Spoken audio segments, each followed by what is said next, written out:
pumuputok-putok, Parang na-chichirya. at lumalagutok ng mga buto. Oh my God.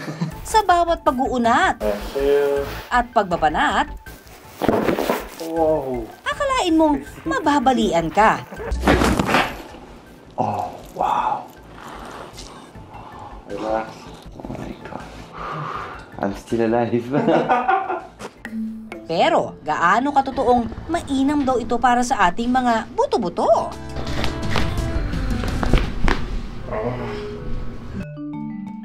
Ito ang tinatawag na chiropractic treatment o ang pag-a-adjust ng alignment ng ating mga buto sa gulugod o spine. Sa mga klinika ito ginagawa. Nakalimitang nagkakahalaga ng 2,500 pesos kada session. Pero ang chiropractic practitioner na si Brian, libre itong binibigay sa ilang mga nagbabanat ng buto sa trabaho. At ginagawa niya ito hindi lang sa clinic, pero kahit pa sa mga pampublikong lugar. Gaya ng delivery rider na ito na magdamagang nagmomotorsiklo. Ang mga sales lady na ito na maghapong nakatayo. Pati na ang nag-iikot na magtataho. Kaunting banat lang ng buto, mula batok hanggang balikat, talaga namang lagutok. Gusto nila ipatry sa mga ordinary people, mga nagtatrabaho on a daily basis, yung mga blue-collared workers. Usually sa chiropractic, ang ina-adjust ko lang kasi yung neck. Pero malaking bagay na you have an adjustment sa neck. Kasi syempre gumagaan yung pakiramdam, lalo na dito, mabigat yung area. Paraan daw ito ni Brian upang mas maipakilala ang chiro kahit pa sa mga ordinaryong manggagawa. Dito sa Philippines, natatakot syempre yung mga Pinoy, di ba, bago sa atin na lumalagutok yung buto, may naririnig na crack. Yung naririnig nyo pong crack or lagutok ng buto, hindi po yun buto mismo na nababali. Ito po yung gas na nare-release sa joints na nagme-make ng sound dun sa adjustment. Wala pong dapat ikatakot yung mga tao. Nang araw ngang iyon, si Brian nag-inat-inat na para sa kanyang Operation Chiro. Kuya, good morning. So, ito kuya, mag-ano lang tayo, magka-chiro adjustment lang tayo. Alam niyo po ba yun? O, alam niyo po? So, okay lang po, adjust natin yung neck niyo. Sige. Ito, sobrang Lamig. tigas. Wow, lalo. Sarap ano yun ah. Kumusta, sir? Maganda eh. Lumuwag? Kuto dito, lumuwag. Sir, i-relax mo lang pagka, huwag mong lalabanan. Oh, sarap. Masarap pa pakiramdam.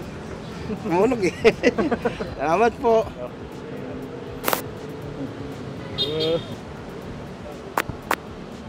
Okay lang siya, maano naman yung katawan ko. Natakot lang ako nung tumunog. Pero hindi siya masakit. Hindi po. Di ba ako masaktan? Relax lang po kayo. Oo, masarap. Parang healthy. Sa katawan. Salamat. Ayos ang buto-buto! Sa unang session pa lang ng chiro, may mararamdaman ka na raw na instant ginhawa. Yung chiro kasi magbe-benefit yung mga taong may back pain or merong back discomfort. Usually, syempre sa mga tao, busy sa work, maraming dinadaing na back pain. Kada session, tumatagal ng 20 hanggang 30 minutes.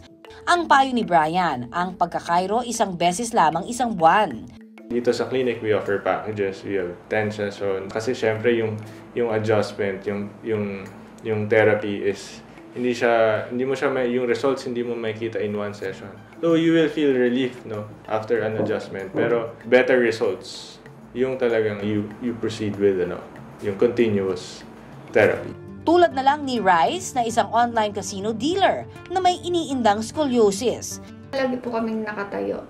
So pag matagal na nakatayo, sumasakit po yun sa lower back. Tapos minsan sa may taas naman po. So Miss Rice, kamusta po? Ano po ang concern natin?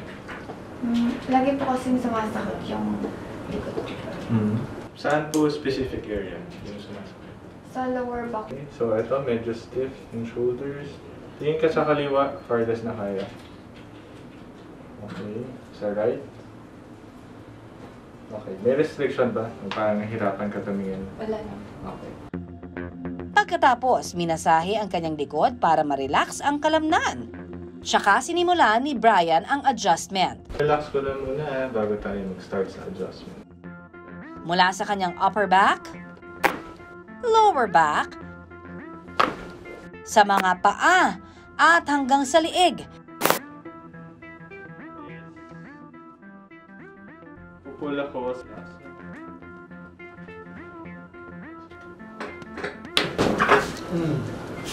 Ang purpose niya is to decompress yung buong spine, no? From the cervical hanggang lumbar, kaya niya ma-decompress. At pagkatapos ng chiro session, Parang hindi masakit. Tapos para medyo na-align yung sa dito. isa sa mga suki ng clinic ang corporate manager na si James.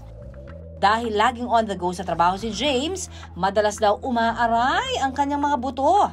Before, meron akong IT band injury with my left knee, tapos tight right hip, tapos recently, yung upper back ko. So, every time I have a treatment here with Doc Bry, nararamdaman ko agad yung relief. Nararamdaman ko agad may blood circulation dun sa areas na may complaint. At sa ika-10 session niya ng chiro, ngayon, it's more loose, like what I was explaining to Doc Bry earlier. Yung reach nitong right hand ko, hindi ko siya maganito. As in, last night, hanggang dito lang yan. Sa sobrang tight. Pero kita nyo ngayon, nare-reach ko ngayon. Kung masakit likod, hindi unang dapat ang tumingin ng chiropractor, no? You should go to your orthopedic surgeon, no? And then, dun siya magsasabi kung kailangan ng chiropractic treatment. Ang problem kasi dito is you try to manipulate the bones, no? The spine actually. I think okay siya as long as na marunong yun gumagawa. pero paalala ni Doc, huwag susubukang palagutukin ang sariling mga buto. Mga espesyalista lang daw dapat ang gumagawa nito. That can be dangerous actually, no? Kasi let's say if you have, let's say a fracture or something and then na-manipulate mo ng ganon, pwede mas lalong magkaroon ng problema in patient. Alagaan at panatilihing matibay ang ating mga buto dahil ang pagiging healthy hindi lang sa panlabas na anyo. Dapat sagad hanggang buto.